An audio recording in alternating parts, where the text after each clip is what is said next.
With Kevin Durant winning his second consecutive Finals MVP, sweeping the Cavs averaging 29, 11, and 7, many people will argue believing Steph Curry should have won the award after an amazing performance in the first two games and to close out Game 4, while playing poorly in Game 3. But some LeBron lovers will even say James deserves the Finals MVP, putting up 34, 8, and 10 this series, which is absolutely impressive. But after getting swept, come on. How's it going, guys? My name is Wilson, and some of you guys might be angry about the Finals MVP results and thought Steph should have gotten it, with Durant receiving 7 of the 11 votes in the ballot. There have been numerous times where a player was snubbed winning Finals MVP who absolutely deserved it. I personally believe KD deserved the award because he single-handedly beat the Cavs in Game 3. Here were 5 instances where a player was snubbed winning Finals MVP. 1969, John Havlicek. 69 was the first year the NBA established a Finals MVP winner, the one and only time a player on the losing team won it, in which Jerry West carried the Lakers the whole series, averaged an astonishing 38 points, 5 rebounds, 7.5 assists, falling 2 points short in a Game 7 heartbreak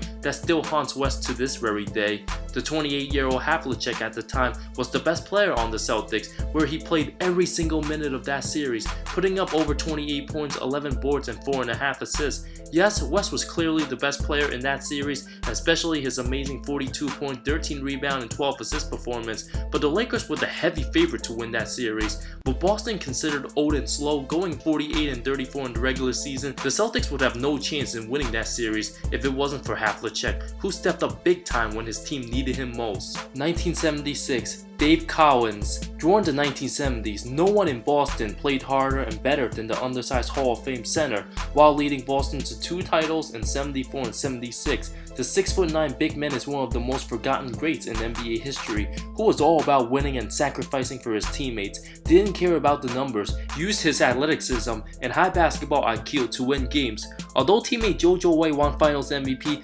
averaging just a point over Cowens, his 16 rebound average in the series and defensive presence was the deciding factor of the outcome, also having a double-double in every one of those 6 games against the Suns. 1978, Elvin Hayes. The E-Train is one of the best power forwards the game has ever seen, perhaps the most underrated forward of all time. Hayes averaged 21 points, 12.5 rebounds for his career, knocked off the Seattle Supersonics in the competitive 7-game series, leading the team averaging 21 and 12. But his teammate Wes Unseld shockingly won Finals MVP, where he averaged 9 points, 12 rebounds, and 4 assists, the lowest scoring average to win NBA Finals MVP in history.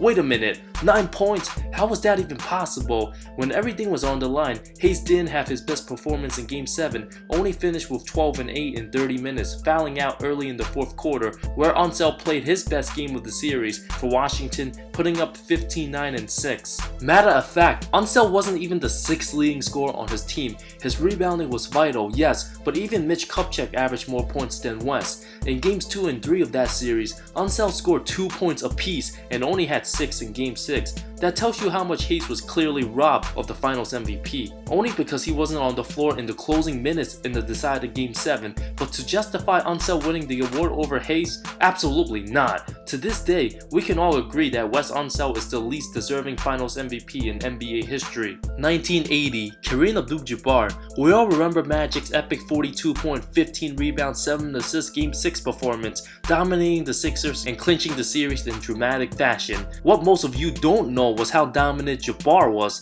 Before he hurt his ankle in Game 5, the 7'2" center didn't even travel to Philly for Game 6, expecting the series to go back to Los Angeles for a Game 7. Kareem averaged 33, 14, and 3 on 55% shooting, including 4.5 blocks over the 5 games he's played, while Magic put up great numbers as well with 22, 11, and 9, but judging by the box scores, Jabbar had the clear edge. It would also be weird for someone to be presented the Finals MVP trophy when he wasn't even present at the arena. Although Magic showed he was destined for stardom, Kareem carried the Lakers for the 3 wins, which you can't ignore. If it wasn't for Jabbar's presence, LA would have probably gotten swept, cause all those 3 wins led by Jabbar were by single digits. 2015, Steph Curry.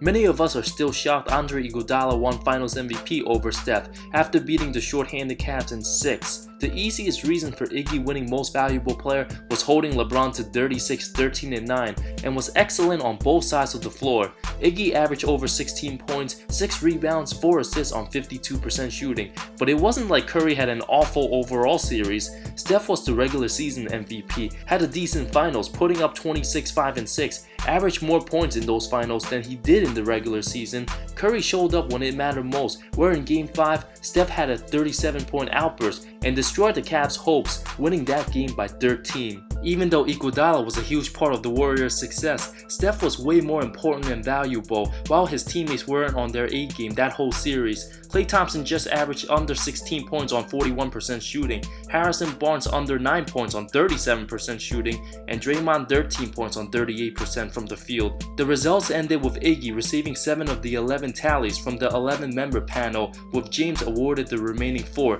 Not one person even voted Steph Curry in the 2015 Finals. Talk about robbery. Other honorable mentions includes Gus Williams over Dennis Johnson in 1979. Although Gus put up more points, Johnson did better in every statistical category, and his incredible defense was a huge source of inspiration to his teammates.